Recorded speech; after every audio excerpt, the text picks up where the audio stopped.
Oke, Assalamualaikum warahmatullahi wabarakatuh. Welcome to the hacker vlog gitu ya. Hari ini kita akan belajar C++ tentang kelas. Oke, kita akan buka dulu.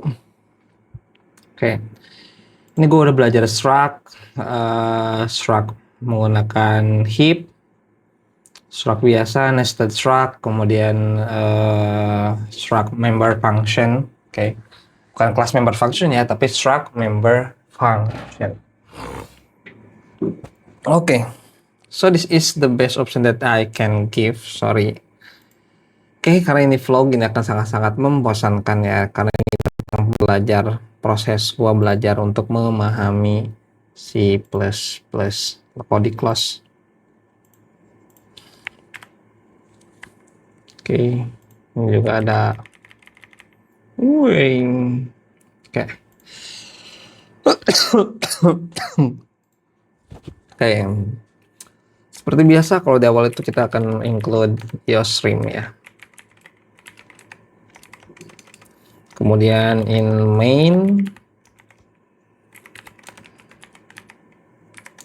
dan ini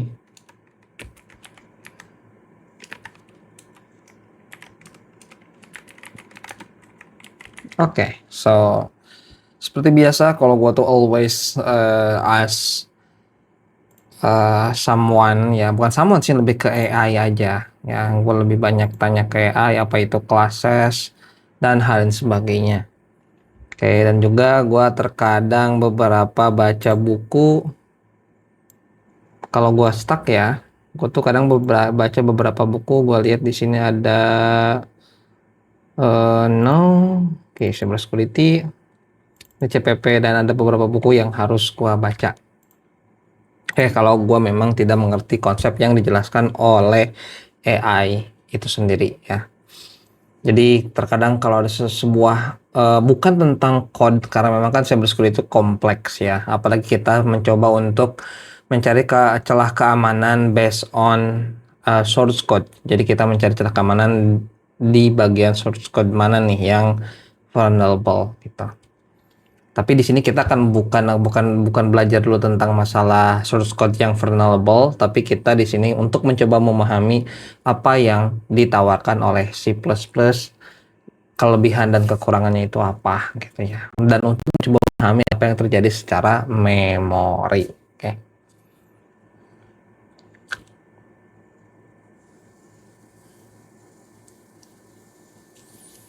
Oke.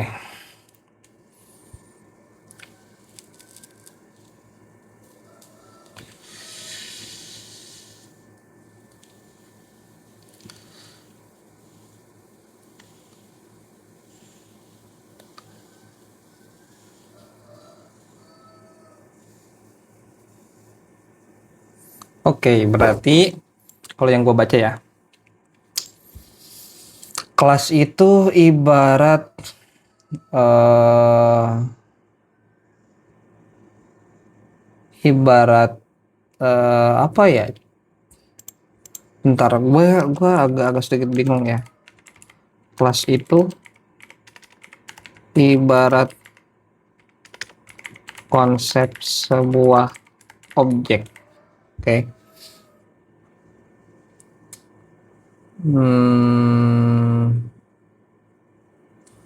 Konsep sebuah objek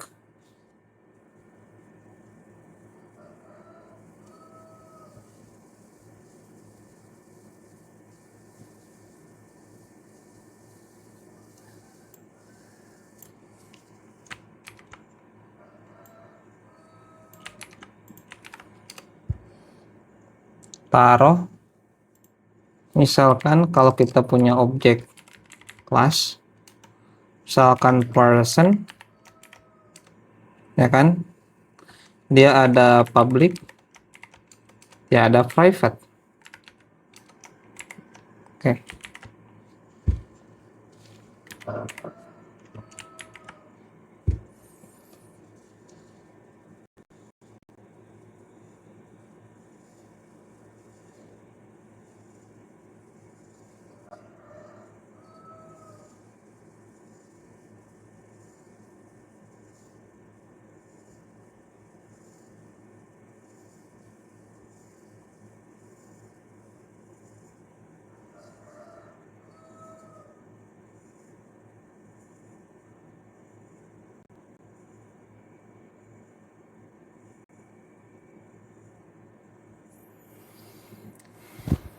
Oke. Ntar ya.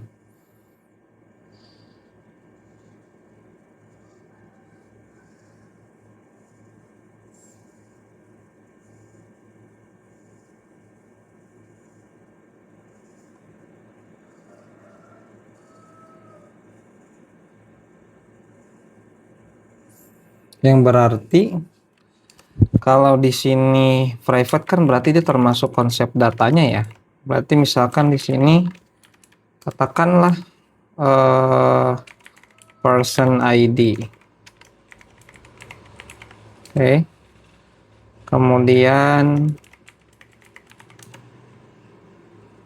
name,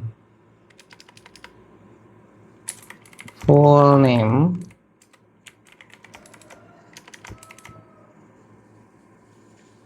oke.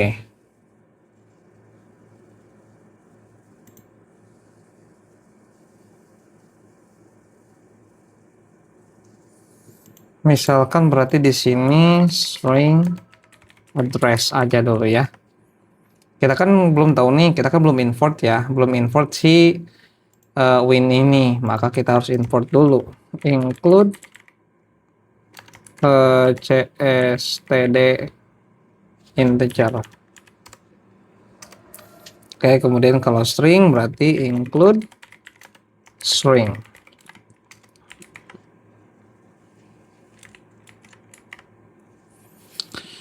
Nah, si data private ini nggak bisa kita set atau apa ya, nggak bisa kita tetapkan nilainya, dan juga kita nggak bisa ambil nilainya tanpa melalui public function. Oke. Dan kita juga nggak akan tahu isinya itu apa gitu. Oke. Berarti misalkan di sini kita akan cari buat void set person data std integer, kita akan samakan id std string fn full name dan std string itu address. Oke. Setelah itu kita akan set bahwasannya person ID sama dengan ID, full name sama dengan full name, dan address sama dengan address. No. Address. Nah, begini. Oke, yang ini masuk ke objek, yang ini dari parameter masuknya ke sini. Setelah itu misalkan kita ingin void get person data std cout person id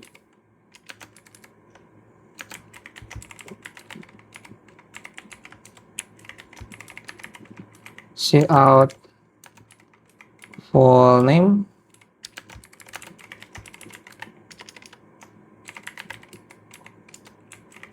std cout address.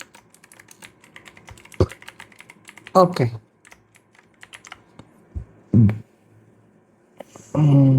Berarti misalkan oke ya, ini kita sebut setter. Maksudnya ialah untuk memberikan nilai pada suatu objek kelas, sedangkan ini disebut dengan getter untuk mendapatkan sebuah nilai untuk mendapatkan nilai objek kelas. Oke, berarti kita punya objek dengan nama desain ya. Maksudnya kan nanti objek itu ketika dia sudah ada di memori. Ya. Sedangkan kalau masih di code itu masih disebut desain objeknya gitu. Jadi belum belum berbentuk objek. Jadi berbentuk objek itu ketika kita sudah menjalankan programnya, kemudian si programnya disimpan di memori. Nah, itu di data dalam memori itu disebut sebagai sebuah objek. Oke. Sedangkan kalau code-nya itu masih dalam desain objeknya. Oke. Ini public itu bisa dibilang sebuah function ataupun data-data function yang bentar ya. Gue tuh selalu penasaran gitu. Maksudnya apakah uh,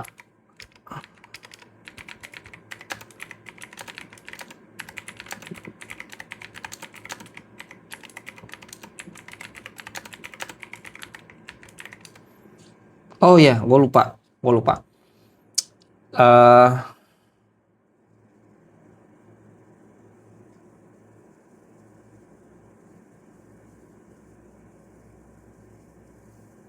oh, jadi proses enkapsulasi itu ialah ketika data sebuah si objeknya itu tidak bisa diakses secara publik. Oke.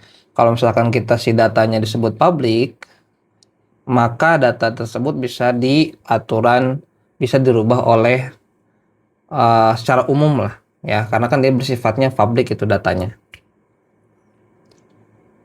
Berarti dia ada public function, ada set person dan juga get person data. Berarti kalau kita misalkan gitu ya, kita kasih di sini person, tipe datanya kita kasih misalkan one. Oke. Kalau kita ingin tetapkan data, berarti kita set ya. Misalkan di sini ID-nya adalah 1, full name misalkan admin, dan juga address-nya misalkan localhost. Oke. Kalau kita pengen cetak datanya, itu get person data.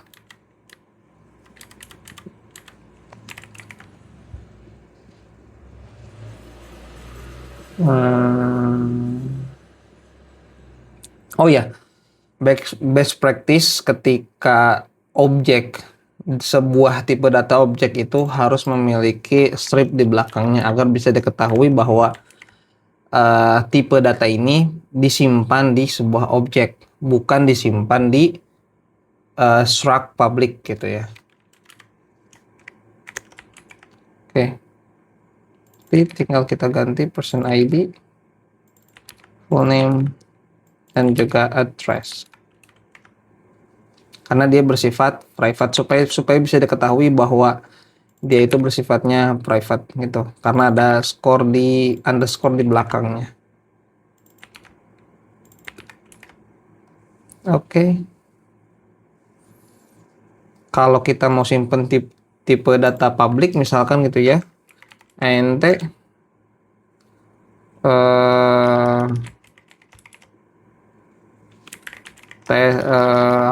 integer 64 misalkan test ID, maka kita tidak akan menggunakan underscore di belakangnya untuk memberitahu bahwa tipe data ini bersifatnya public. Sedangkan kalau tipe datanya bersifat private itu pasti dikasih underscore ya, yang gua tahu. Tapi kalau teman-teman mungkin ada yang lebih ahli dalam hal ini, bolehlah kasih komentar di kolom komentar. Kasih komen ya, tulis komen di komentar. Panas, masih hangat, masih panas. Oke. Kalau kita run,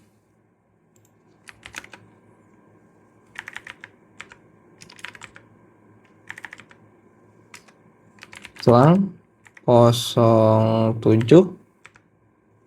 min o output 07.x. Oke. Output 07.x. Oke, karena kita udah set data di sini, maka dia dapatin bahwasanya person is one. Oke. Memang agak sedikit cukup lumayan gitu ya.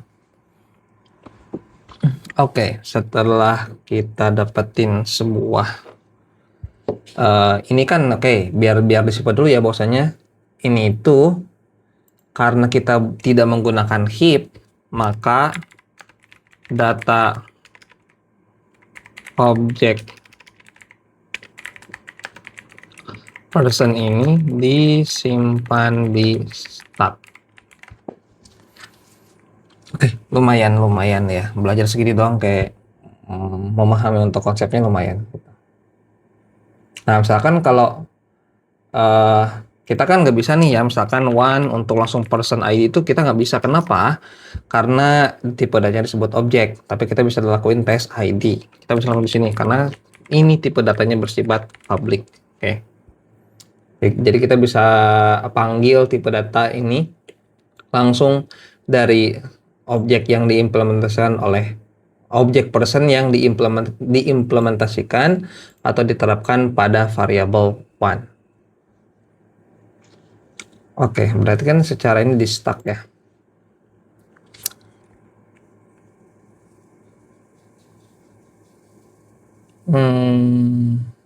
Bener gak sih? Iya. Oke. Gue baca lagi ya.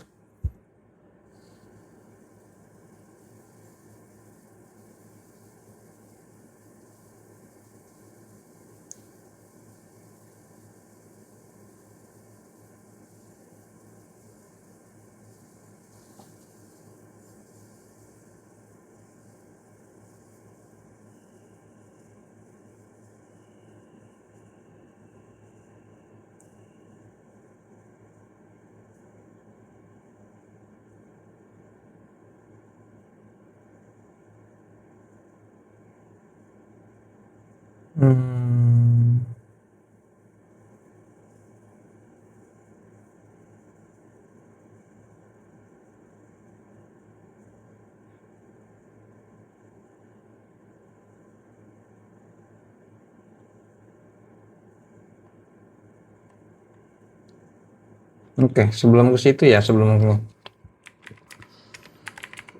lanjut, ada sesuatu konsep yang harus gue tanyakan kepada AI. Ya, sorry nih ya, biar jelas nih. Nih, gue tuh selalu tanya ke Gemini. Ya, karena Gemini itu bisa dibilang cukup komprehensif. Dia secara penjelasan cukup agak simpel dan mudah dimengerti. Berbeda dengan beberapa AI lainnya yang seperti ChatGPT ataupun Anthropic Claude ya. Kalau teman-teman mau nyuruh code yang benar-benar panjang dan juga banyak bisa dibilang sangat rajin untuk melakukan code itu saya sarankan menggunakan Anthropic ya, ataupun Cloud AI. Akan tetapi teman-teman untuk menggunakan Cloud AI itu secara komen itu harus benar-benar spesifik ya. Tapi kalau teman-teman tidak benar-benar spesifik memberikan komennya, dia akan mengenerate apapun yang teman-teman inginkan, tapi hasilnya itu tidak sesuai. Tapi kalau Gemini juga sama. Kalau teman-teman generate code yang misalkan secara sintaks itu butuh banyak code, seharusnya misalkan yang teman-teman bayangkan, tapi yang Gemini kasih itu simple. Sebenarnya sesuai dengan tujuan kita. Alangkah baiknya jika teman-teman ingin membuat sebuah tools ataupun sebuah alat private, teman-teman susun dulu dari Gemini, dari fungsi per fungsi, pengen fungsinya keluarnya apa, hasilnya apa, ya kemudian baru disatukan di Anthropic supaya lebih advance lagi ya. Jadi kombinasi antara dua AI gitu. Oke. Ya. Jadi sebenarnya kan kalau teman-teman baca, karena kan di sini gue cuma untuk proses belajar gue untuk memahami kode C++, apalagi gue ingin terjun ke Chrome Bug Bounty gitu. Oke. Jadi langsung ke kode aja biar teman-teman ketika gua coding, apa yang gua pahami, apa yang mungkin teman-teman bisa memberikan saran atau hal sebagainya bisa langsung taruh di komentar, ataupun teman-teman punya reference lain, it's a good view gitu, good insight untuk gua pribadi. Oke, sebelum lanjut, aku pengen memahami konsep objek di heap ya. Kan code aku ini masih nilainya masih disimpan di stack. Oke, gue copy dulu code-nya untuk dikasih tahu ke Gemini.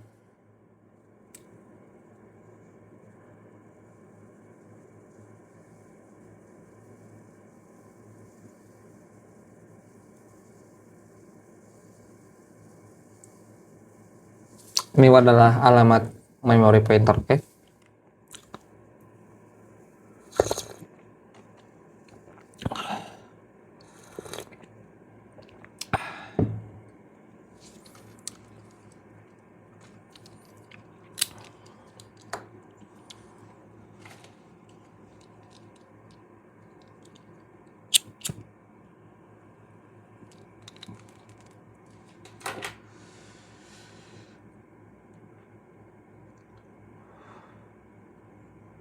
Oke, dia langsung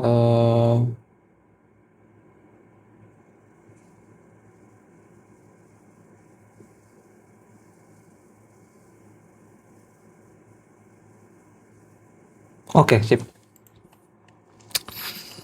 Paham. Jadi konsepnya mirip sama seperti stack. Kalau stack itu, bukan stack ya, struct itu adalah sebuah kayak formulir data, sedangkan kalau kelas itu objek datanya, desain objeknya itu sendiri.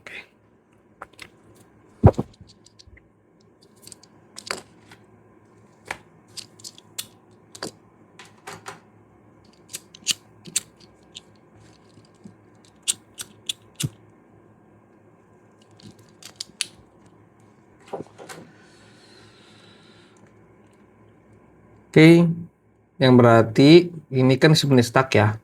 Nah, stack ini terbatas. Jadi teman-teman, kita misalkan membuat sebuah program yang secara lifetime objeknya itu harus lama, maka dia nggak boleh disimpan di stack, karena stack itu dia ada batasan ada batasan maksimal di stack itu tumpukannya berapa, dan juga secara objek lifetime-nya itu ketika functionnya berhasil dieksekusi, maka data di dalam stack itu akan hilang. Sedangkan kalau di heap, teman-teman, kalau disimpan di heap, data itu objek lifetime-nya lama ya, sampai benar-benar bahkan si program ini sudah selesai pun, kalau kita tidak delete manual, maka datanya itu tetap ada gitu. Jadi itu bisa disebut memory leak juga, karena kita menyimpan sebuah objek person di memory heap tanpa kita delete. Nah, itu this is the problem ya. Dan itu salah satu problem di dunia embedded hackingnya.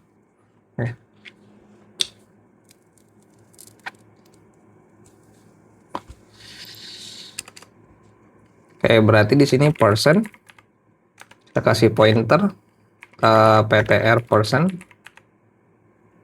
sama dengan new person. Oke.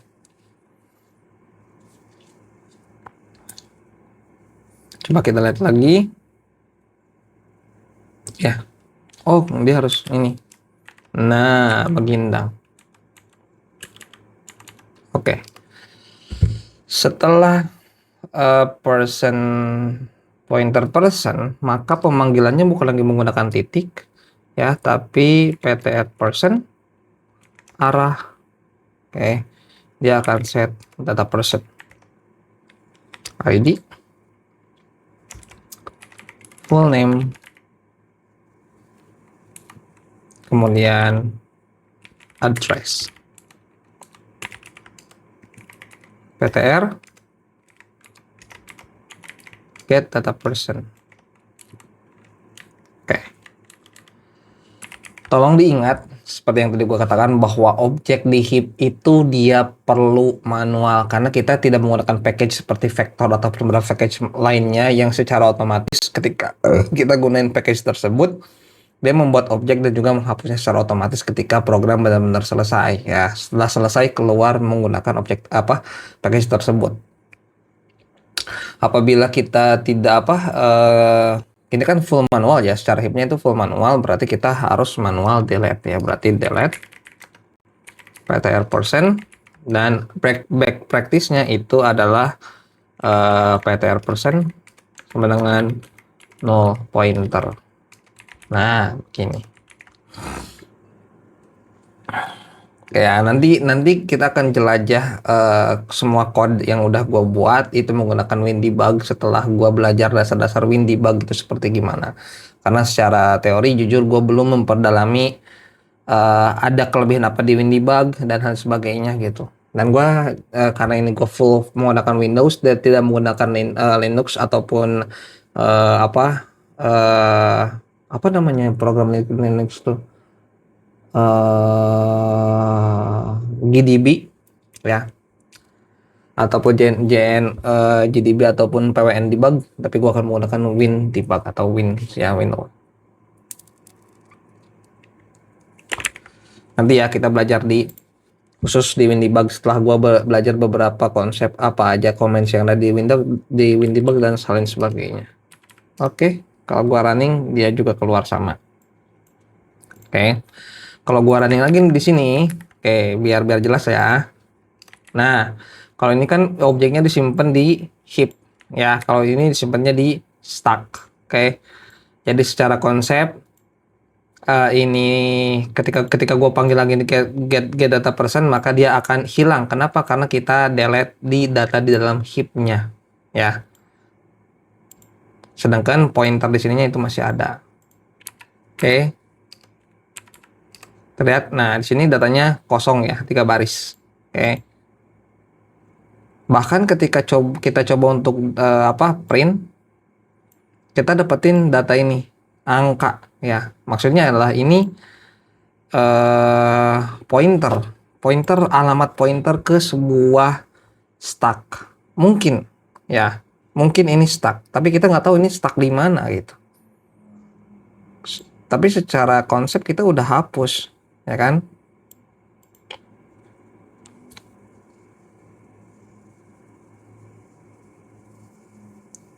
Oke, bentar ya. Apakah dia sama dengan stacknya si person gitu?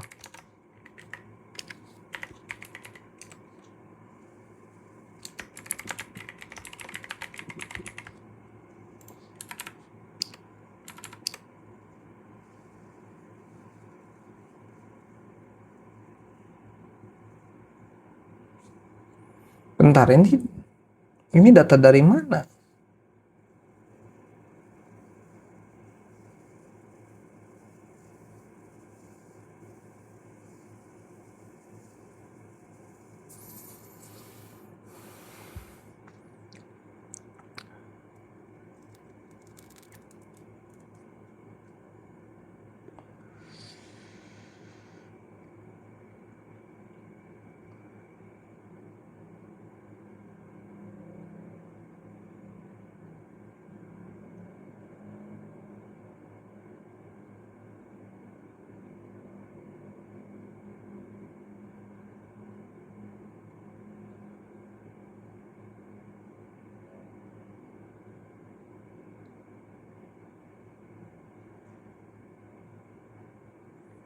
Sebentar. Bentar ya, gua tanyain dulu ke Gemini.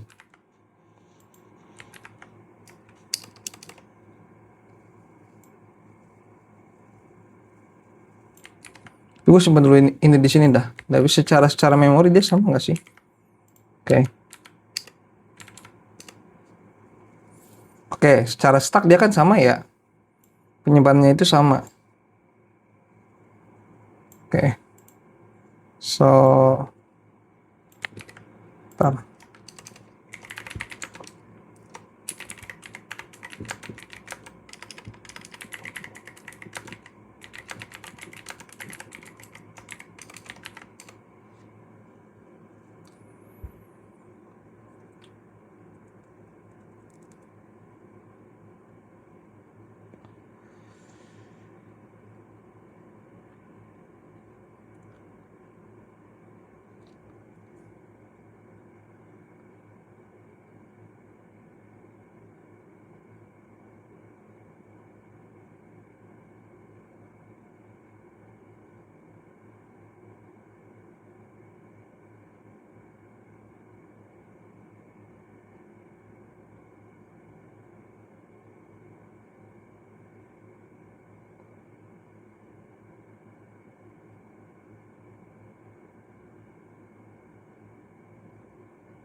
Akses setelah delete. Kita kan dapetin ada sebuah angka ya di sini ya. Ini kan isi nilai dari sebuah variabel, isi sebuah objek ataupun sebuah nilai yang ada di memori yang telah kita delete. Kita coba akses lagi. Setelah akses ternyata masih ada data di situ, ataupun bisa dibilang tertimpa oleh data yang lain, ataupun kalau di sini dari Gemini kan itu sampah ataupun berbagai nilai gitu ya yang sudah dibebaskan, dan OS mungkin mengisinya dengan data lain ataupun menandainya sebagai kosong.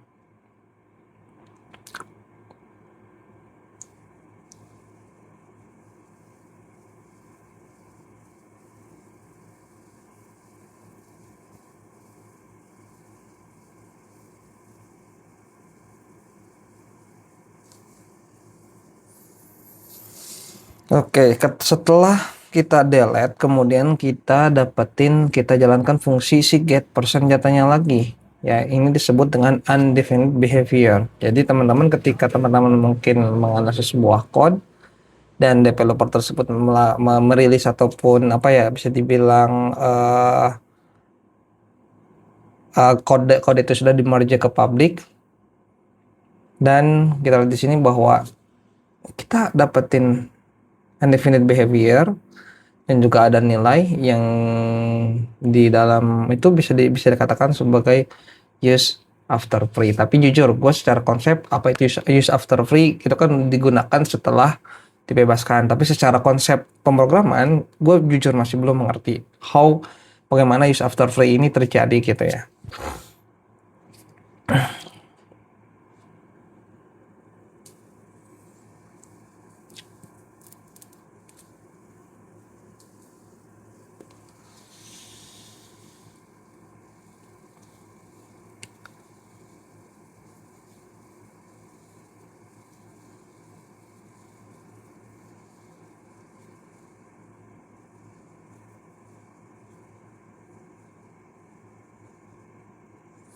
Oke, dia nyuruh kita eksperimen untuk apa perbedaan ketika kita ngeliat alamat di stack dan tanpa stack. Oke, ini kan alamat di heap ya.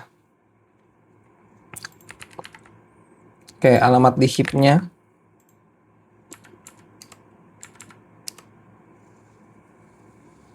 Oke, kalau kita lihat di sini alamat di heap-nya itu sama.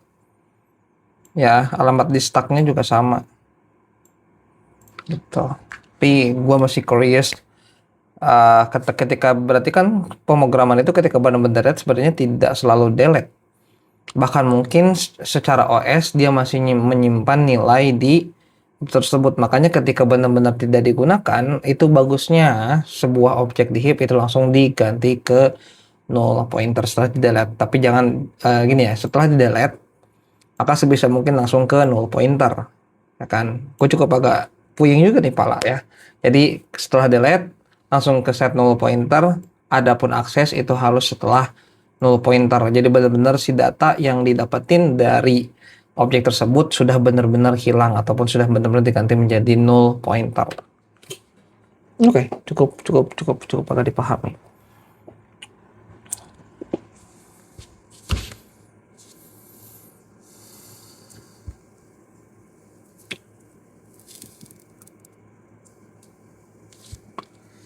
Oke. Setelah ini gue pengen belajar objek kelas di array biasa ya menggunakan stack. Kemudian kita akan menggunakan objek person ini di heap gitu ya, biar kita pahami konsepnya. Oke, aku ingin bagaimana implementasi person kelas person ini di sebuah array di stack tanpa package array dan juga array person di heap.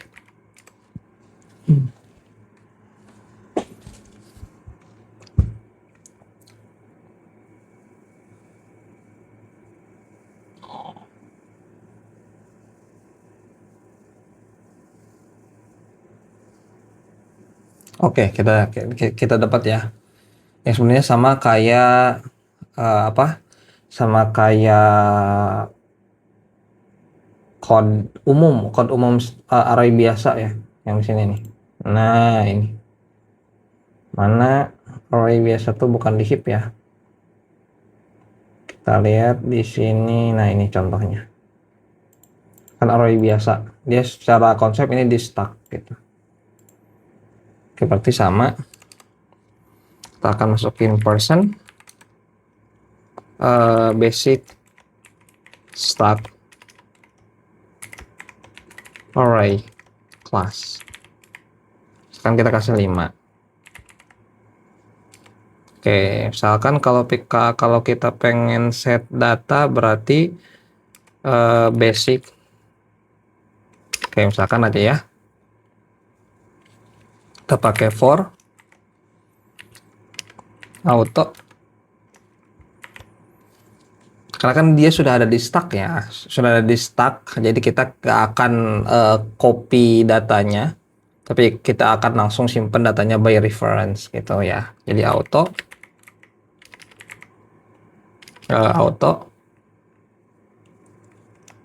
kita kasih nama AC dari basic array stack class. Oke, berarti AC .ac ntar dah.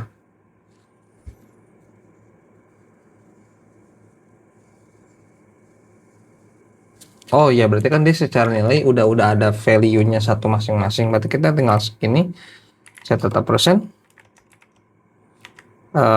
Kita misalkan kasih aja ya datanya di sini int id dengan 0. Oke.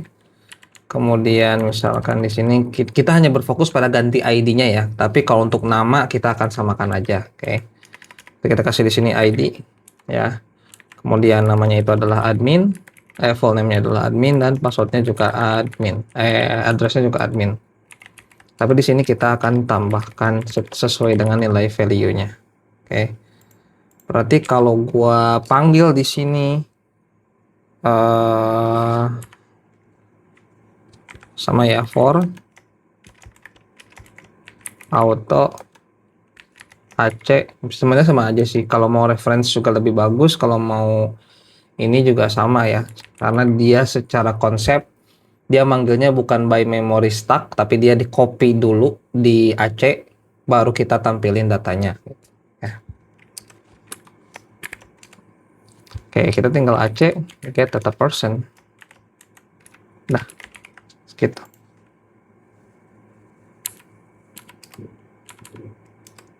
Oke, udah keluar ya hasilnya sama.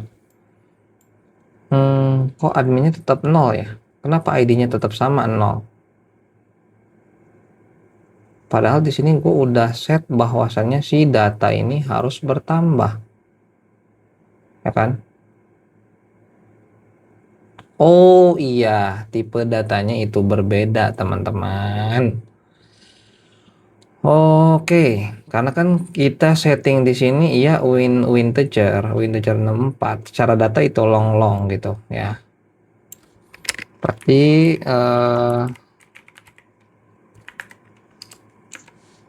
ID sama dengan 0 ya. Setelah ini kita ID plus. Coba kita kasih ID plus di sini.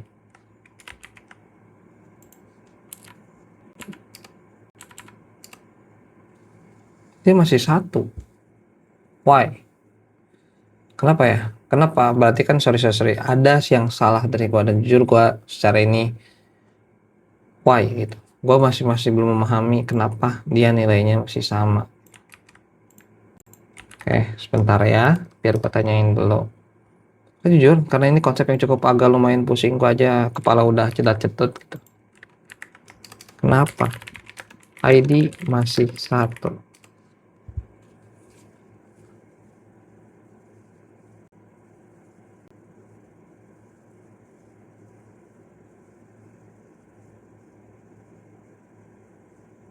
Oh iya, sorry, gue lupa, bodohnya gue.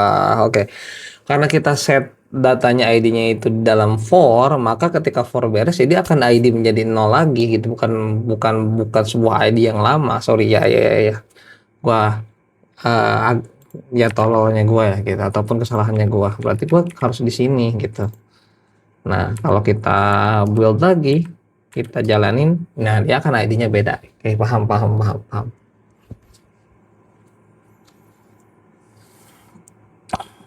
Ya, berarti secara scope ya, sorry. Secara scope itu harus berbeda.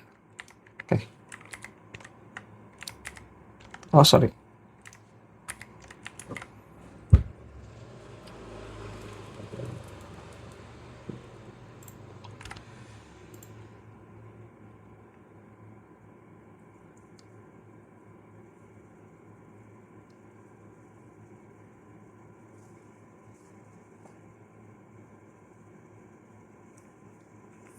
Sebentar. Oke, ini kan menggunakan dua for berbeda, kan? Gue memastikan dulu bahwa apa yang gue pikirkan itu benar ya. Ataupun misalkan kalau yang gue pikirkan itu harus benar ya, harusnya gue itu ngelakuin debugging gitu, menemukan main debug apa yang terjadi di program ini. Harusnya apakah dia by reference gitu ya, apakah dia membuat di AC-nya ini dia membuat sebuah nilai value yang baru gitu. Jadi yang gini, kalau for awal itu kan menggunakan reference, yang berarti dia langsung masuk ke stack si alamat di basic stack array kelasnya. Ya, dia langsung reference menunjuk ke alamat tersebut, jadi printnya langsung ke alamat. Sedangkan kalau for kedua, itu dia melakukan copy terhadap basic array kelasnya. Ya. Karena awal for itu reference, maka si AC langsung merujuk ke data array yang ada di stack. Sedangkan for yang kedua itu di copy nilainya dari array ke AC, kemudian di print ya.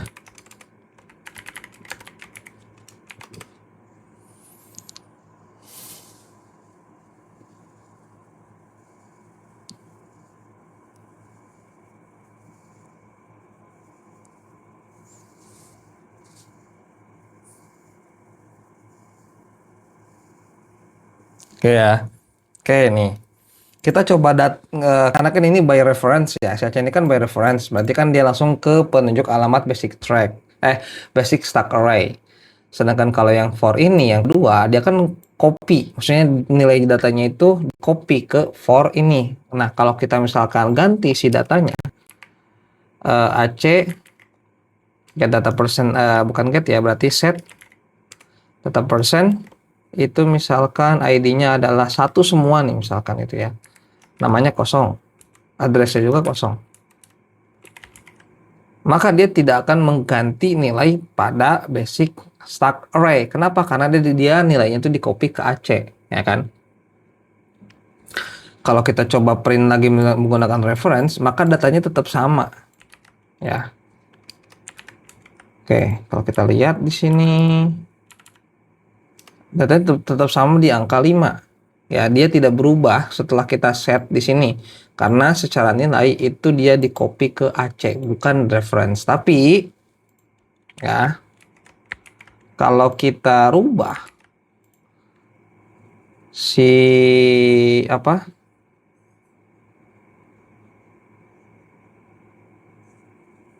Oh, sorry.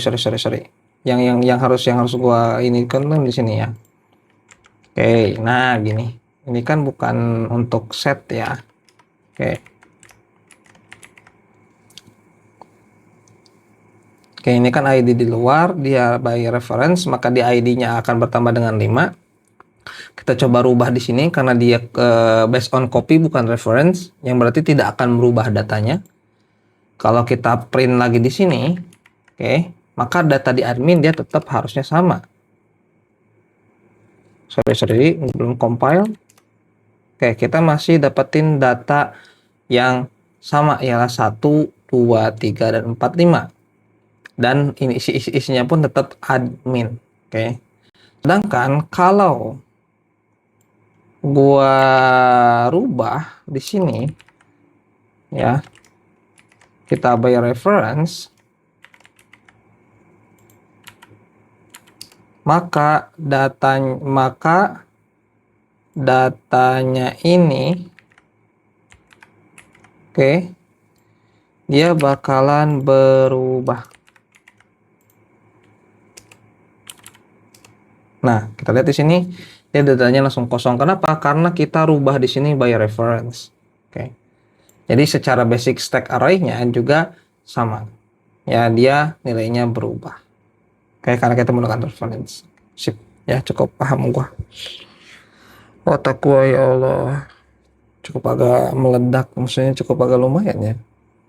Kalau auto yang kedua itu dia copy by value gitu. Jadi di copy datanya ke Aceh, ke variable Aceh, dan dia tidak akan merubah data di basic stack array kelasnya. Istirahat dulu. Wah, lumayan.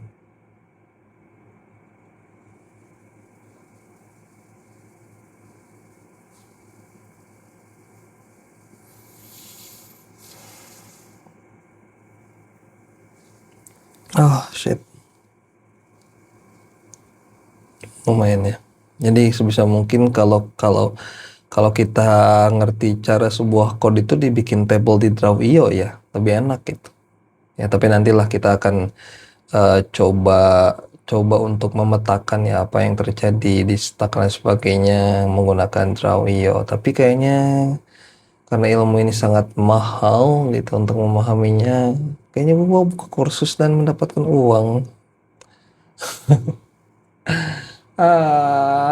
Ya Allah, otakku lumayan. Kita rehat dulu. Kita sudah berjalan kurang lebih di 40 menit berpikir ya. Jujur gua agak sedikit agak mentok gitu.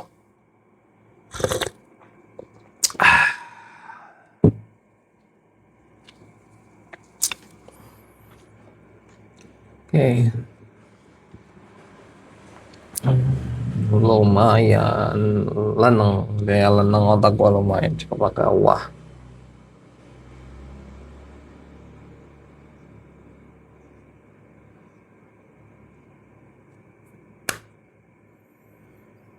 Alhamdulillah ya Rabbil Alamin, ya Allah, atur nuhun telah memberikan gua pemahaman tanpa bantuan Tuhan yang Maha Esa ya, tanpa bantuan Allah yang Maha Kuasa, gua tidak akan memahami hal ini.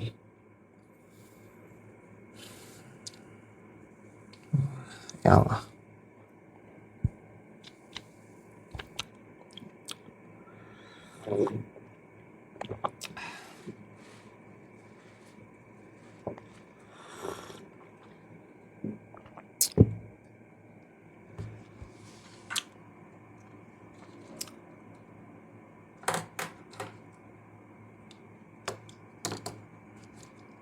Itu korek gua yang masih ada ininya tapi udah nggak ada ininya apa baraknya, jadi kalau ngecas tuh dia nggak ini apa keluar percikan baraknya.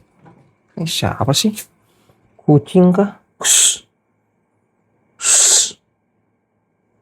Ngeluh banget ya. Kucing garong suka pipis di mana aja.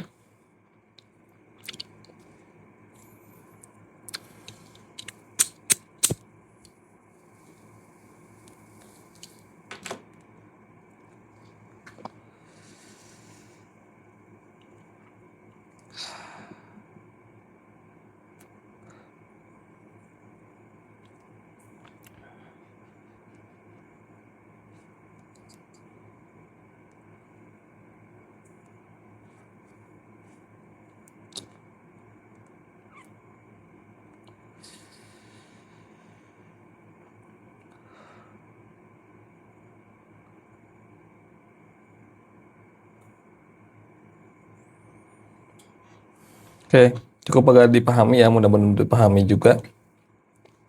Intinya gue cuman apa ya, bisa dibilang cukup vlog untuk apa sih yang harus gue pahami ketika gue mau terjun ke Chrome Bug Bounty browser. Karena jujur kalau gue cuma mengandalkan fuzzing dan tidak mengetahui apapun tentang konsep Chrome, konsep apalagi kan Chrome itu menggunakan pemrograman C++ gitu ya. Yang secara konsep seharusnya gua harus bisa memahami dasar-dasarnya itu seperti apa, dan inilah praktisnya setelah gua secara kode mungkin gue bisa mempraktekannya gitu, maksudnya secara logika dan sebagainya.